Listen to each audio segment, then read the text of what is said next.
Mtakatifu Apolonia alikuwa bikira na shahidi wa kanisa la mwanzo aliyeishi mjini Alexandria, Misri katika karne ya 3. Alijulikana kwa imani yake thabiti na uaminifu mkubwa kwa Yesu Kristo. Wakati wa mateso makali dhidi ya Wakristo, alikamatwa na waumini wa kipagani waliomtesa kikatili kwa kumng'oa meno yake yote ili kumlazimisha amkane Kristo.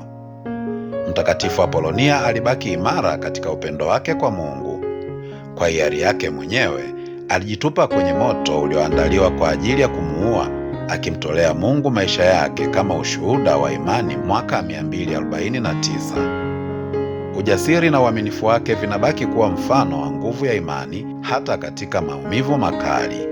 Kanisa humkumbuka kama mlezi wa watu wenye maumivu ya meno na matatizo ya kinywa. Yapo mengi ya kujua kuhusu watakatifu. Tafadhali tembelea mitandao yetu ya kijamii.